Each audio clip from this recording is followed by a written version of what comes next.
موساد شرقول burburin iyo basaasid bilaad raad ah waa tabin noqon doonta laba qaybood oo aan ku dahrogi doono soominguurinka dhacdooyin waaweyn ee ay sirdoonka Israa'iil ka geysteen dunida haddana ay ku talagaleen inaan raadadkooda laga dhex arkin si weyn waliba oo heer sarraysa waxaan u qaybin doonaa laba qaybood bilow ayay u noqon doontaa taxanooyin arrimaha sirdoonnada ee dunida la xiriirta ah qaybta koobaad waxaan ku soo qaadanaynaa arrimaha la xiriira howlgallo argagax badan oo ay fulisay laanta sirdoonka Yuhuudda ee Mossad haddana ay ku talagashay inay qarsoodi ka ahaato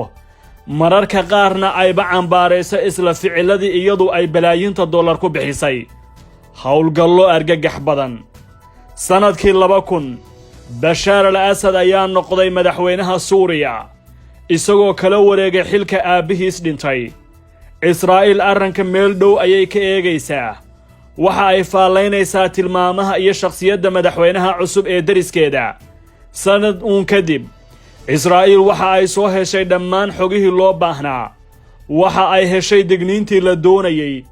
booqashooyin shaki wata oo la sameeyo khubaro Kuuriyada waqooyi ka socda oo yimid Dimashq waxa soo carfaysa warshado nukleer oo lagu diyaarinayo Suuriya Israa'iil fikirkaas oo dhan meel ayay iska dhigtay ilaa intii ay sugtay Washington in ay jiraan xiriiro shakila una sheegtay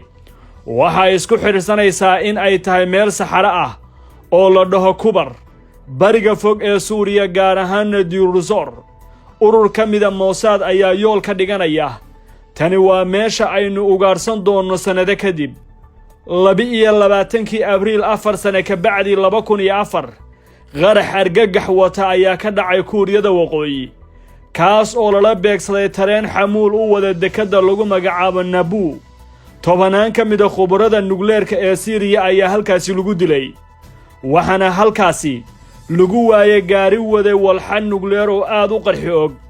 ilaa wareed Britain leedahay ay lagu kalsoon yahay oo Mossad farta ku fiiqay Israa'iilna way ka aamustay xilligaas ayadoo ay sidaasi tahay ilaa ay hadda Israa'iil ma aysan sheegin inay jiraan Suuriya wax ay sameeynayso oo ah warshado nukleer March 2007 beegsi fiican ayay samaysay Mossad iyo jawaabtii ugu dambeysay oo ah madaxa gudida nukleerka ee Suuriya Ibrahim Cismaan waxa uu joogay Vienna waxaana uu joogay inuu ka qayb galo shirka wakaaladda awoodda nukleerka caalamiga ah saraakiil Mossad ka socda ayaa buuxiyay hoteelkii uu deganaa maalinkii koobaad waxa ay askariyad Mossad ku guuleysatay inay ka qaadato koobi furaha qolkiisa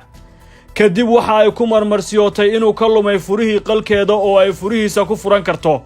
maalinkii ku xigtay Cismaan waxa uu casho la cunayay askariyadii kooxdii la socotayna waxa ay u dabamareen qolkiisa moobilkiisana waa ay jabsadeen 35 sawir oo culimada nukleerka ee Kuuriyada waqooyi ah waxa ay hor yaaleen ra'iisul wasaaraha Israa'iil waxaana la socday tobanaan xogood meel iyo dhaqaaqiyo mashruuci nukleerka ee Suuriya waxa uu noqday mid la ogaaday xogtiisuna faaftay meesha ay taageerada ka helayeen aad bay u sii cadaatay $1 bilyan oo Iiraan ka timid iyo kaalmo buuxda oo ay Kuuriyada waqooyi si ay u dhamaystirto una noqotay meel nukleer oo labada dhinac wada adeegsadaan haddii meelahooda la soo weeraro ayaa hadda ay Mossad gacanta ku dhigtay Israa'iil arrinka in badan ma aysan daynin 5 Sebtembar sanadkii 2007 ciidamada cirka ee Israa'iil waxa ay ka duuleen Tel Aviv gaar ahaan diyaaradaha F-15 ee argagaxa badan iyadoo oo wadata gantaalo cabirkoodu toosan yahay aadna u burburin og waxa lagu garaacay warshada Kubar ee nukleerka waxa ay u badashay buul dambas ah sheekada laga yaabee inay qayb ka mid ah dadka ku dheeraatay laakiin aan idin soo gudbinay waqtigii ugu yaraa intii lagu guda jiray waxa la fuliyay 3 howlgal oo si fiican loo diyaariyay iyadoo oo dhan ma ahayn mid ay saxiixday Israa'iil kaligeed balse waxa amarka ugu dambeeya lahaa Mossad Israa'iil Mossad burburi oo ha ka tagin raad sawirada ay qayb ka mid ah dadka u haystaan inay taariikh tahay